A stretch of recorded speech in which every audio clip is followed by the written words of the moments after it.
आजकल के major health issues कौन से हैं?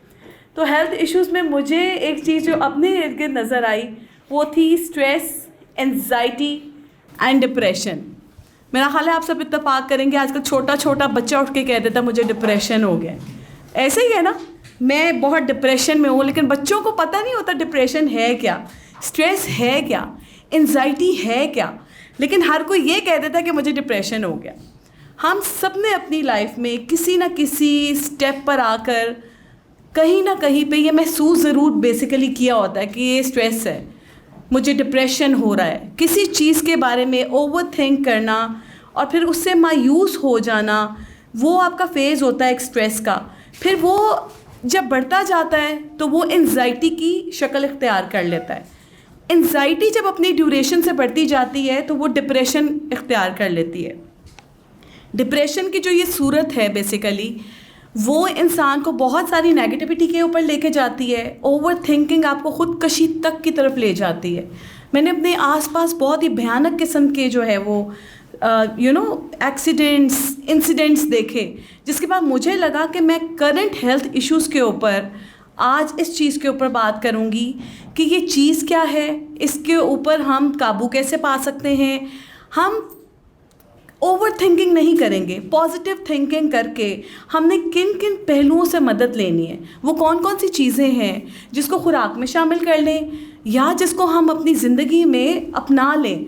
तो उन चीज़ों के ऊपर एक्सपीरियंस करने के बाद मैंने देखा कि आप कितनी जल्दी इस ओवर थिंकिंग से निकल आते हैं, नेगेटिविटी से निकल आते हैं। तो क्या होता है कि लाइफ में थोड़ा सा आपको चेंज लाना पड़ता है। टीवी मीडिया सब देखते हैं, हर चीज़ में आप देखते हैं डॉक्टर्स, एक्सपर्ट्स बैठकर बोल रहे होते हैं किसी ना किसी चीज़ के बारे में, किस तरह डिप्रेशन से बचा जा सकता है, खुराक के ज़रिए, मसाज के ज़रिए, ये वो। पिछले दिनों में एक ऐसी चीज़ हमारे पास आई है जिसको कहते हैं अरोमा थेरेपी। मुझे लगता है आप लोगों में से काफ़ी लोगों ने सुना भी होगा अरोमा थेरेपी के बारे में।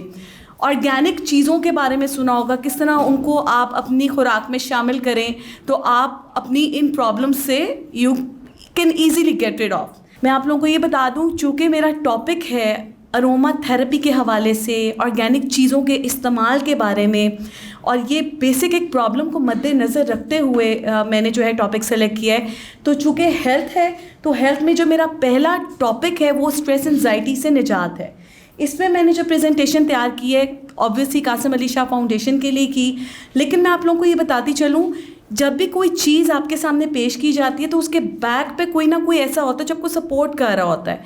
तो मैंने चिल्तन प्योर से सपोर्ट ली, उनसे मैंने कहा कि आप मुझे ये नॉलेज दें ताकि मैं आगे शेयर करूं।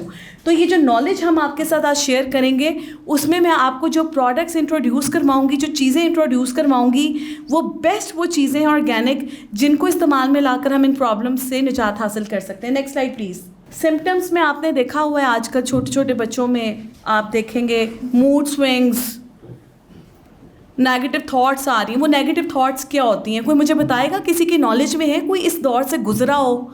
एक चीज़ को ज़्यादा सोचना, बार बार कि जो उनका ओवरथिंकिंग करना शुरू करें, क्यों चल रहा है, इसके पीछे क्या नॉलेज हो सकती है, यानी कि उस चीज़ को जो आपकी सारी बॉडी जो एनर्जी उसी चीज़ पे सारा वेस्ट कर रहे हैं। यानी ये एक फेज़ हो गया कि ये भी उस चीज़ में आता है ओवर थिंकिंग में।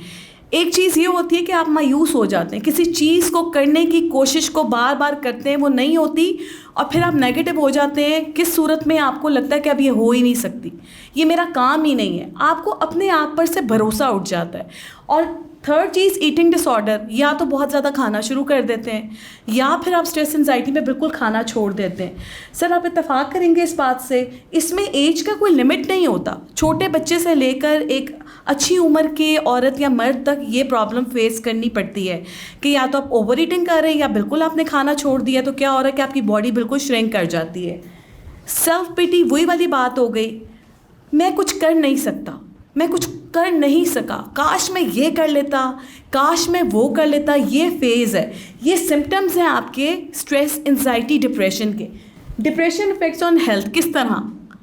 3 चीज़ों से इफेक्ट कर रही है ना, जिसका पहले हम बात कर रहे थे, स्किन और बॉडी इफेक्ट करती है। मैं अपने आसपास देख रही हूँ कुछ लोगों को स्किन ख़राब हो रही है, स्किन ख़राब हो रही है, स्किन ख़राब हो रही है, भागे जा रहे हैं स्किन स्पेशलिस्ट के पास। उस जड़ को नहीं पकड़ रहे कि वो जड़ क्या है। आहिस्ता आहिस्ता जब मैंने, ये मेरे रिलेटिव्स का केस है इसलिए मैंने इसको बहुत सही तरीके से जज किया, जाना पहचाना। एक बंदा जो अपने कमरे से भी नहीं निकल रहा, वो अपनी लाइफ की नेगेटिविटीज़ के ऊपर फंस गया है। उस चीज़ ने उसको रोक लिया, वो चीज़ उसको ना किसी से मिलने देती है, ना वो उस चीज़ से बाहर निकल सकता है। वो उस सानिया के बारे में सोचता है जो हुआ, जिसमें उसका कहीं ना कहीं कसूर रह चुका होगा या नहीं भी रह चुका होगा, लेकिन उसका दिमाग वहाँ पर रुक गया। अब वो किसी से ना मिलता है, ना कुछ खाता है, ना कुछ पीता है। वो सारी प्रॉब्लम उसके चेहरे पे आके निकल आई। मतलब वो स्किन प्रॉब्लम फेस कर रहा है, लेकिन वो इस तरफ नहीं जा रहा कि शायद एक डिप्रेशन का फेज़ है, मुझे डॉक्टर के पास स्ट्रेस का इलाज करने के लिए जाना है, ना कि स्किन स्पेशलिस्ट के पास जाना है।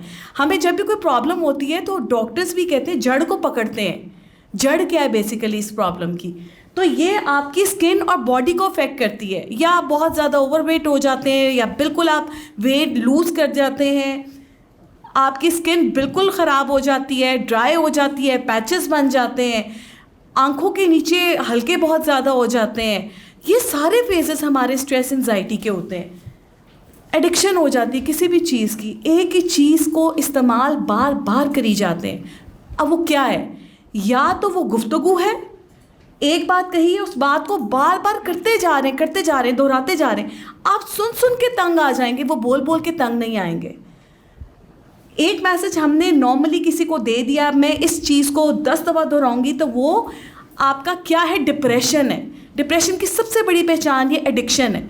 एडिक्शन में फिर क्या होता है? कोई एक ऐसी चीज़ होती है जिसको बार बार इस्तेमाल करते हैं। वो एडिक्शन नशावर अशिया की भी हो सकती है, वो एडिक्शन किसी भी चीज़ की हो सकती है। अल्कोहल बहुत ज़्यादा इस्तेमाल करना, गुफ्तगू की प्रॉब्लम्स, ये सारी जो है एडिक्शन हो जाती है आपको। ये किसकी वजह से हो रही होती है? डिप्रेशन, एंजाइटी एंड स्ट्रेस की वजह से हो रही होती है। हाउ टू बी रिलैक्स और how to get rid of stress, ये मज़े का मोटिव है आज की इस गुफ्तगू का, जो सबसे अच्छा जिससे आपको नॉलेज मिलने वाली है, दैट इज़ किस तरीके से छुटकारा हासिल किया जा सकता है इन प्रॉब्लम्स से। हम इसको ऑर्गेनिकली बात करेंगे, हम मेडिकली इसको उस तरीके से टच नहीं करेंगे, क्योंकि मैंने आपको पहले अपने इंट्रो में बताया that I am not a medical doctor, but मैं आपके साथ जो इन्फॉर्मेशन शेयर कर रही हूँ एज एन इमेज कंसल्टेंट कर रही हूँ।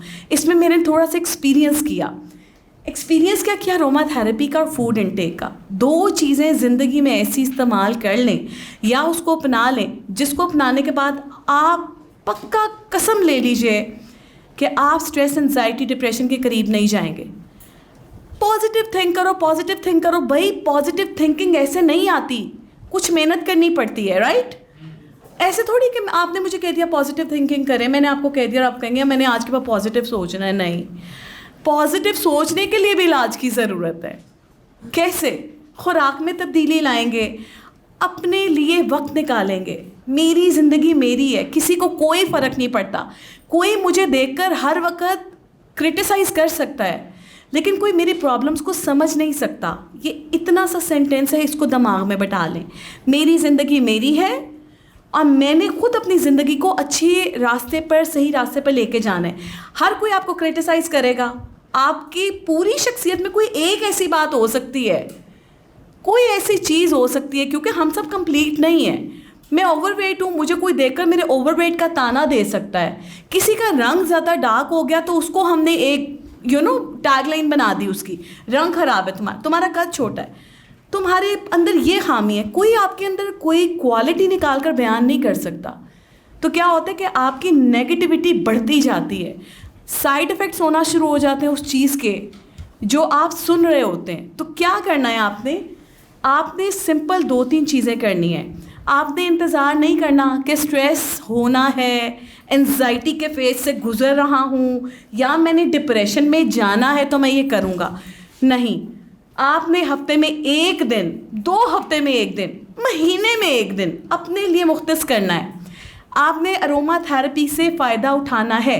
क्या है aroma therapy? Next slide please. It is basically a treatment with essential oils. Essential oils क्या है? प्लांट से हासिल किया गया जो तेल होता है उसको आप एसेंशियल ऑयल बोलते हैं।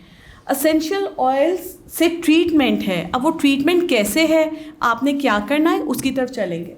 Veg that comes to treatment with aroma therapy.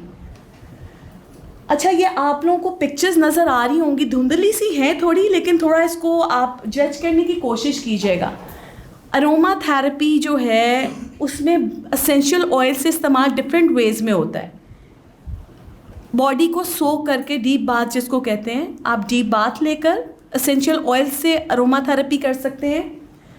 Body massage होता है, face massage, hand massage, foot massage. Smell fragrance inhaling होती है, खुशबू सूंघ के कमरे में जाते हैं, एक अच्छी खुशबू होती है, दिमाग तरोताज़ा हो जाता है। खाना खाते हैं, खाने की खुशबू अच्छी होती है, खाना खाने को दिल करने लगता है, नहीं होता है ये चीज़।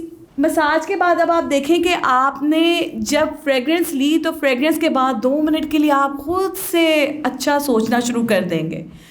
आपके अंदर एक खुशबू का इतना अच्छा असर होगा कि आपके अंदर सारा स्ट्रेस, एंजाइटी सब दूर भाग जाएगी। आनी भी होगी तो डर के भाग जाएगी, लिटरली।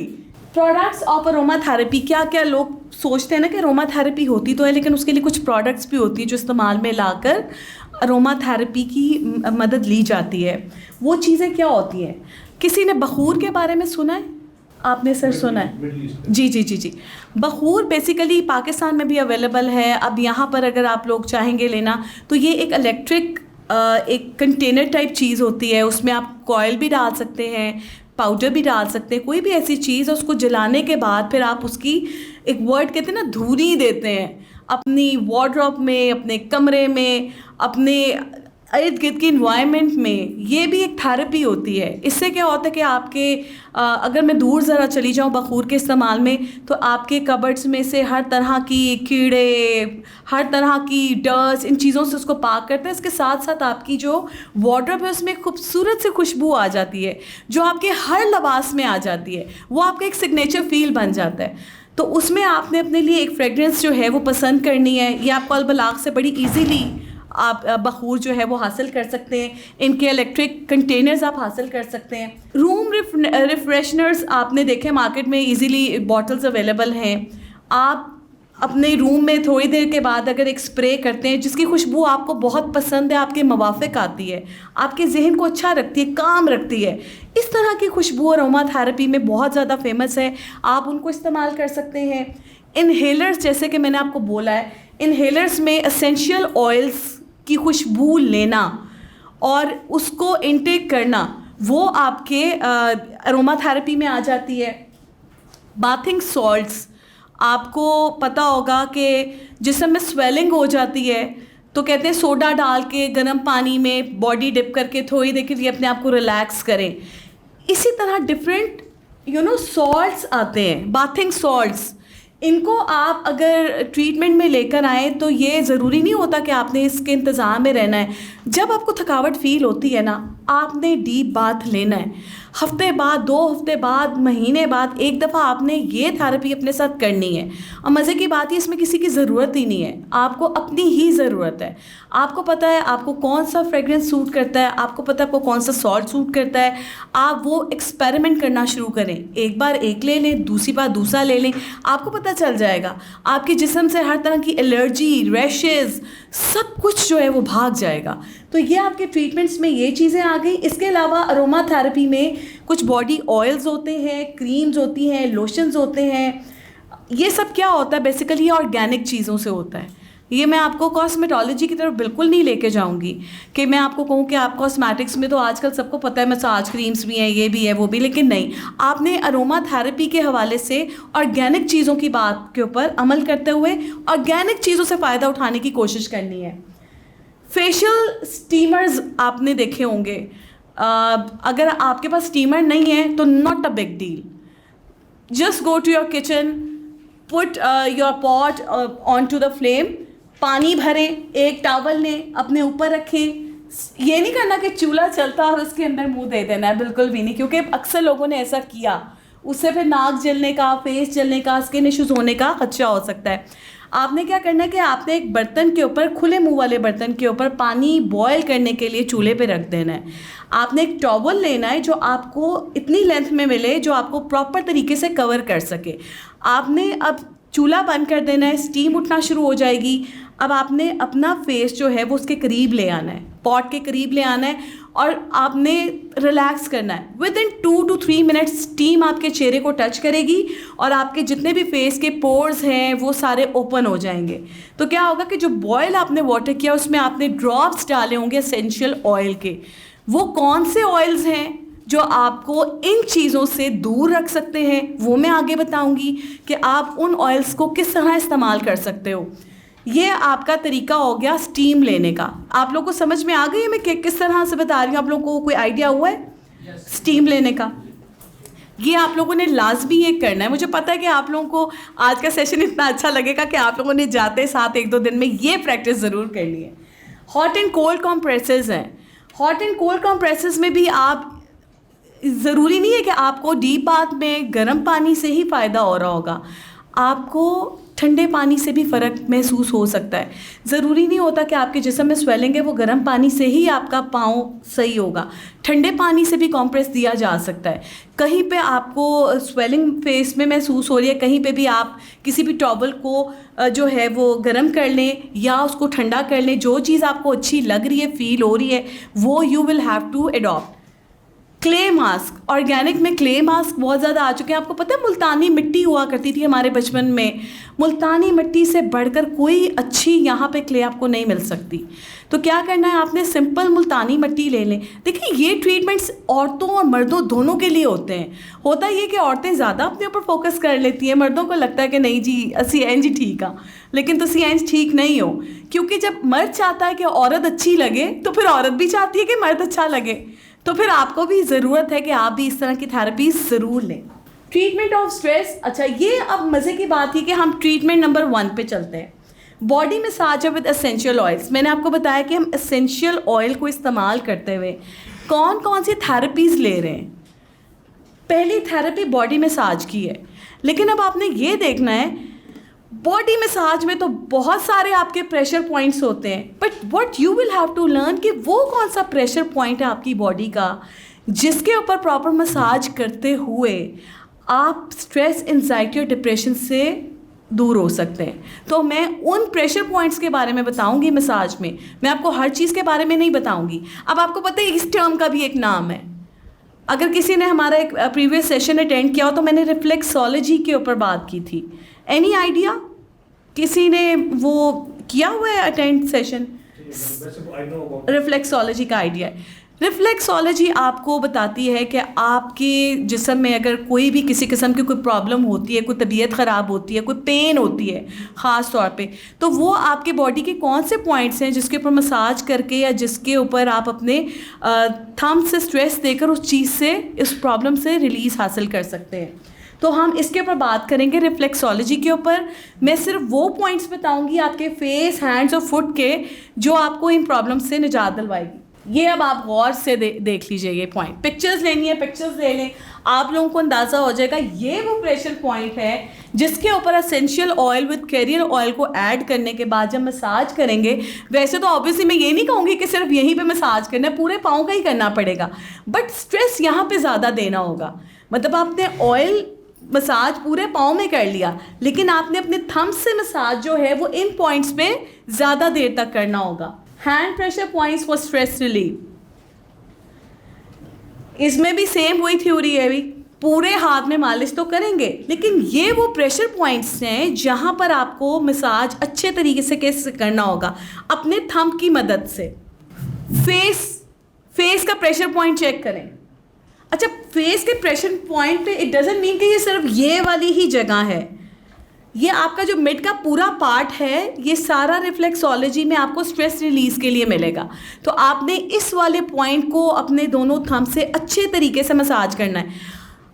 ठीक है, आप अपने हाथ से कर सकते हैं, बट बिलीव मी, जब आप किसी और के हाथ से करवाते हैं ना, तो वो जो प्रेशर पॉइंट्स होते हैं वो आपको रिलीज़ देने में ज़्यादा आसान होते हैं। आप किसी की भी मदद ले सकते हैं घर में, अपने भाई की, अपनी बहन की, मदर की हो तो क्या ही बात है। माओ के हाथ से तो वो सर की मालिश और नानियों दादियों से वो जो चंपी, वो तो एक ज़बरदस्त ट्रेंड है। लेकिन घर में कोई भी अवेलेबल है, कोशिश करें उससे मदद लें ताकि वो आपके स्ट्रेस पॉइंट्स पे अच्छे तरीके से मसाज कर दें, क्योंकि उस टाइम पे आपको कुछ भी नहीं करना। आपने बिल्कुल स्ट्रेस रिलीज होकर बैठना है, मेंटली प्रिपेयर रहना है कि मैं ये काम इसलिए कर रहा हूँ क्योंकि मुझे इस प्रॉब्लम से निजात चाहिए, या मैं किसी किस्म की टायर्डनेस या नेगेटिविटी अपने ऊपर हावी नहीं करना चाहता। अच्छा सर, ऑयल्स की बात हुई थी स्ट्रेस, एंजाइटी और डिप्रेशन को रिलीज़ करने के लिए, तो ऑब्वियसली एसेंशियल ऑयल्स तो बेशुमार होंगे, थाउजेंड्स। लेकिन वो एसेंशियल ऑयल्स कौन से हैं जिनको आपने इस थेरेपी के लिए, इस प्रैक्टिस के लिए इस्तेमाल में लेके आना है? बहुत फेमस हमारे एसेंशियल ऑयल्स हैं ये। लिवेंडर ऑयल के बारे में आपने सुना होगा लोगों ने। लिवेंडर ऑयल है, नैरोली है, सिदरवुड है, फ्रैंकिंसेंस है, लैंग लैंग है। ये आपने वो एसेंशियल ऑयल सेलेक्ट करने हैं जिससे आप लोग करियर ऑयल में ऐड करेंगे। एसेंशियल ऑयल्स की याद रखिएगा, डायरेक्ट आप उसको अप्लाई नहीं कर सकते क्योंकि ये बहुत स्ट्रॉन्ग होते हैं। इनके सिर्फ कुछ ड्रॉप्स आपको चाहिए होते हैं। ड्रॉप्स को आप करियर ऑयल्स में ऐड करते हैं। करियर ऑयल्स भी बहुत सारे हैं। अब करियर ऑयल कौन सा होगा जो आपने इनके साथ शामिल करना है? करियर ऑयल्स की ऑप्शंस आपके सामने आ गई हैं। Olive oil, grep fruit oil, jojoba, sweet almond oil, sunflower oil, ये वो ऑयल्स हैं जो कि करियर ऑयल्स हैं। इनकी क्वांटिटी मैं आपको आइडिया दे देती हूँ। अगर इसके 3 टेबलस्पून हैं तो एसेंशियल ऑयल के सिर्फ 2 ड्रॉप्स होंगे। वो जो बॉटल्स होती हैं ना, उनमें ड्रॉपर लगा होता है। नहीं लगा हुआ होता तो आप अपनी तरफ से ड्रॉपर लगा सकते हैं। तो आपने क्या करना है कि क्वांटिटी करियर ऑयल की अच्छी खासी ज़्यादा होगी, उसके साथ फ्यू ड्रॉप्स आप एसेंशियल ऑयल के ऐड करेंगे। और कोशिश ये करनी है कि एसेंशियल ऑयल को अपनी आंखों से दूर रखना है क्योंकि डैमेजिंग भी हो सकता है। अच्छा, ये सारी बात हो गई उसकी रिफ्लेक्सोलॉजी की, प्रेशर पॉइंट्स की, और ये सारी इन चीज़ों की बात हो गई। लेकिन हम इस वक्त बहुत ज़्यादा फोकस्ड हैं फूड इनटेक के ऊपर भी, कि आप लोगों ने फूड इनटेक जो करनी है वो उसमें चेंजेस कैसे हो सकती हैं। मैं बहुत ज़्यादा डीप रूट में नहीं जाऊंगी, लेकिन मैं यहाँ पे आप लोगों को बताऊं कि एक ऐसी प्रोडक्ट है, एक ऐसी बहुत ज़बरदस्त चीज़ है, ऑर्गेनिक पाउडर है एक, उसके इस्तेमाल से लोग स्ट्रेस, एंजाइटी, डिप्रेशन से तो जा ही सकते हैं दूर। वो आपका ब्लड प्रेशर भी लोअर करता है, वो आपको काम रखता है, आपकी शख्सियत को सुकून में रखता है। बड़े मज़े की बात बताऊँ, हमारे बड़े प्यारे मोहसिन नजम मज़ारी साहब, अरोमा थेरेपी क्या होती है, सच्ची बात पूछे हमें भी नहीं पता था। अरोमा थेरेपी के बारे में उन्होंने ही इंट्रोड्यूस करवाया। कासिम अली शाह साहब के शागिर्द हैं और हम फर्स्ट टाइम उनसे मिले जिनको ऑर्गेनिक के ऊपर बहुत महारत हासिल थी। तो उनसे मैंने बहुत दफ़ा जब सिटिंग की तो मुझे पता चला कि एक ऐसी चीज़ जो स्ट्रेस एंजाइटी से रिलीज़ देती है आपको, वो क्या चीज़ है। आप लोगों ने एक फूल, एक फ्रूट देखा होगा जो अभी तो आजकल सीज़न ही 2-3 महीने पहले उसका सीज़न था, अश्वगंधा। किसी ने नाम सुना हुआ है इस प्लांट का, अश्वगंधा का? इसके बड़े मज़े के, जिस तरह चेरीज़ होती हैं, चेरी टाइप फ्रूट होता है और उसके ऊपर नेक्स्ट स्लाइड, अगर आपको इसमें ये नज़र आ रहा हो, मतलब बाहर से ऐसा कवर्ड होता है और अंदर चेरी लाइक एक फ्रूट होता है जो मीठा और खट्टा सा होता है। अक्सर लोग जो है ना इसको मिक्स कर जाते हैं, ये चेरी है या क्या है। बेसिकली ये अश्वगंधा का होता है। अक्सर फ्रूट वेंडर्स के पास आपको अवेलेबल हो जाता है ईजीली। इसके जो रूट्स हैं उसका बनता है पाउडर। अच्छा, कुछ लोग इसका लिक्विड भी बनाते हैं। बेसिकली ये चीज़ जो है ये इस्तेमाल की जाती है मेडिकेशन में। जो स्ट्रेस, डिप्रेशन, एंजाइटी के पेशेंट्स होते हैं उनकी मेडिकेशन में ये जो चीज़ है वो इस्तेमाल की जाती है। It's an organic thing. इसके पाउडर को आप इस्तेमाल करके इन चीज़ों से दूर रह सकते हैं। अश्वगंधा जो है ये एक हर्ब है बेसिकली, मतलब उस प्लांट की हर्ब से ये पाउडर बनता है। इस पाउडर को आप किस तरीके से इस्तेमाल कर सकते हैं, डिफरेंट वेज़ हैं। आपने इस्तेमाल करते हुए एक चीज़ जो है वो अपने जहन में रखनी है कि जब भी हम किसी भी नई चीज़ को इस्तेमाल करते हैं, ख़ास तौर पे वो अगर ऑर्गेनिक है, तो आपकी बॉडी उसकी यूज़ टू नहीं है। आप उसकी क्वांटिटी फ़ौरन बताई हुई क्वांटिटी नहीं ले सकते। आपने अपने स्टमक को यूज़ टू करना है ना उसके लिए, तो आपने उसको आदी बनाने के लिए उसकी थोड़ी थोड़ी मिकदार को बढ़ाना है, स्लोली एंड ग्रेजुअली। दिन में एक बार आप अपनी, बेटा नेक्स्ट स्लाइड करना, अपनी किसी भी खाने वाली चीज़ में उस पाउडर को ऐड ऑन करेंगे। देखें ये पाउडर इस फॉर्म में होता है। मज़े की बात बताऊँ आपको कि नजम हज़ारी साहब ने यही पाउडर आज आप लोगों के लिए गिफ्टिंग में भी भेजा है, और we are very thankful to him कि उन्होंने ये नॉलेज शेयर किया हमारे साथ, और हम आज आपके साथ शेयर कर रहे हैं। और ये प्रोडक्ट हम आपको दे रहे हैं, सिर्फ नॉलेज नहीं दे रहे, मैं आज आपको ये आशू पाउडर दूंगी जिसको आप लोगों ने प्रॉमिस करना है मेरे से कि आप सब लोगों ने इस्तेमाल करना है, और फिर आपने नेक्स्ट सेशन में हमें बताना है कि आपके अंदर क्या पॉजिटिव इम्पैक्ट आया है उस चीज़ का। इस पाउडर को आपने यूज़ कैसे करना है? आप लोग स्मूदीज़ हम लोग बहुत पसंद करते हैं, लस्सी, जूसेस, पॉरेज, मूसली, योगर्ट में डाल के, कस्टर्ड में डाल के आपने इनटेक करना है। आपके पास कोई भी चीज़ है जिसमें आप उसको ऐड करके आप उसको खाना चाहें, सालन में थोड़ा सा मिक्स करें और खा लें, आपको पता भी नहीं चलेगा। But the thing is you have to use it. जैसे ही आप इसको अपनी खुराक में शामिल करते हैं, अगर आपका बीपी हाई है तो वो लोअर करता है आपके ब्लड प्रेशर को, स्ट्रेस, एंजाइटी रिलीज़ हो जाती है, डिप्रेशन तो फिर पास ही नहीं आएगा, वो तो वैसे ही डर के भाग जाएगा क्योंकि आपने स्टार्टिंग स्टेज से ही उसको गायब कर दिया। तो ये आपके यूजेस हैं इसके। अब मुझे बताएं कि कितने लोग हैं जो इसको यूज़ करने में पक्का पक्का वादा करने वाले हैं। ये इसका मतलब मेरा आज का सेशन अच्छा हो गया। इट्स ऑल मीन दैट कि आप लोग वाकई इस चीज़ को इस्तेमाल करेंगे। क्वांटिटी में आपको बहुत, आपने थैंक गॉड कि आपने अच्छा सवाल किया, क्योंकि अक्सर कोई चीज़ आप बताना चाह रहे होते और मिस हो जाती है, फिर बाद में बंदा कहता है ये तो बताया नहीं। इसकी जो गिवन क्वांटिटी है वो नजम साहब कहते हैं कि आप इसकी क्वांटिटी 1 टीस्पून डेली बेस पे लेंगे। एक बार नाश्ते में ले लें, दोपहर में खाने में ले लें, रात को ना लें, सुबह या दोपहर में ले लें, ठीक है। अच्छा, इसकी आप चाय भी बना के पी सकते हैं अगर आपको चाय पसंद है। क्वांटिटी 1 टीस्पून होनी चाहिए। बट चूँकि अभी आपने यूज़ करना स्टार्ट करना है, आपका स्टमक इसका यूज टू नहीं है, आपने प्रैक्टिस क्या करनी है, 1/2 टीस्पून से आपने स्टार्ट करना है। For 4 days I will suggest you कि 4 दिन पहले जो है ना वो आप 1/2 टीस्पून लेना शुरू करो, उसके बाद फिर आप स्लोली एंड ग्रेजुअली इसको बढ़ाते बढ़ाते 1 टीस्पून की तरफ ले आओ।